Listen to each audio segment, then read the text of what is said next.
is going on, guys? Welcome back to my channel, and as you can probably see, we are reviewing the Mission Impossible movies, and today we are starting with the original Mission Impossible film, Mission Impossible. Now, I didn't see the original Mission Impossible until probably a month ago. It was before I moved, and we were like, what movie should we watch? And we were like, the original Mission Impossible. So we watched it, and that was a ton of fun. But let's get into the review. Alright, background information. This movie is directed by Brian De Palma, who directs this film masterfully, and it stars Tom Cruise as our main character. This movie tells the story of an IMF agent, Ethan Hunt, who is on a mission with his team, and when all of his team members are murdered, he is framed for the murder of each and every one of his members, and he goes on the run from another agency. Alright, let's get into my positives about this movie. Positive number one, Tom Cruise. This man has proven himself to be an amazing sport, and he really respects his audience. He does all of his own stunts. You guys probably already knew that. Tom Cruise has actually said in real life that he wants the audience to have a good time and believe that what they're seeing is real. And that's amazing. I mean, you can't get any better than that. Positive number two, you probably guessed it, is the direction. Brian De Palma directed this film masterfully. I was really impressed with the angles in this film because as a filmmaker myself, I know how hard it is to get those kinds of angles. Obviously, it's easier with a big crew and more money and everything, but, you know, still the same idea. He uses half-focus lenses. That was brilliant. I didn't even know that half lenses were a thing until I watched the behind the scenes of this movie. And the tension in this movie is so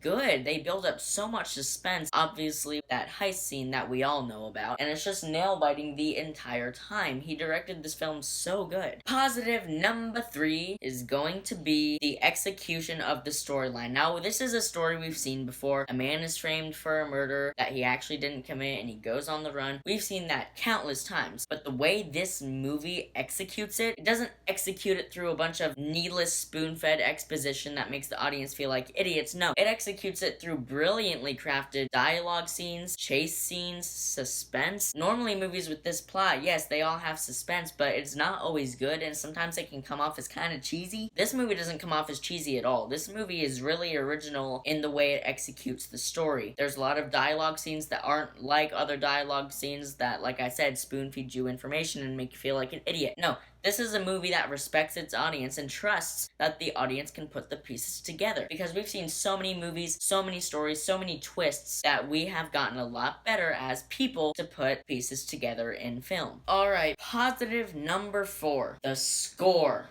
Holy crap. The score in this movie is incredible. We all know the score, guys.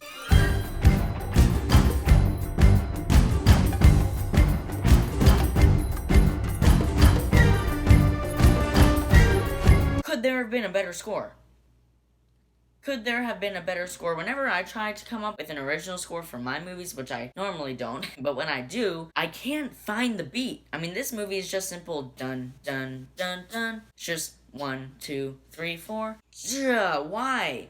They make it seem so easy, but it's not. And this score just matches perfectly with the theme of this movie. When it plays over the train scene at the end, you know, when Ethan is on the train and he jumps and successfully grabs onto the landing skid of the helicopter, and then he pulls himself up, and then it cuts to a wide shot of the front of the helicopter, and the music just starts booming. Dun, dun, dun, dun. When I saw that, I got goosebumps. It was perfect. I had no problems in my life. My life was perfect. There was nothing else I needed in life, and I would have been happy if I died at that moment because I did not need anything else.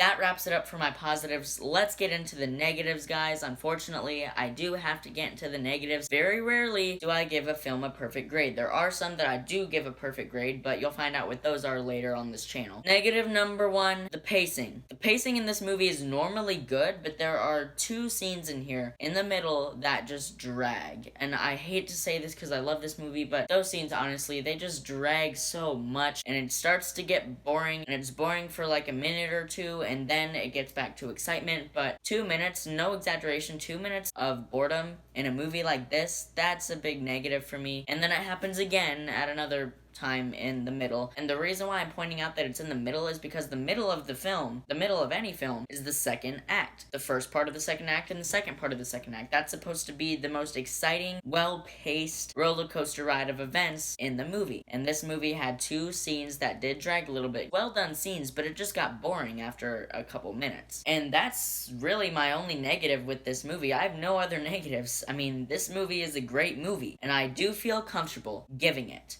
a 9.8 out of 10. Guys, thank you so much as always for watching. It really does mean a lot. I am going to be reviewing every single one of these movies. Look forward to my review of Mission Impossible 2. Mission Impossible 2.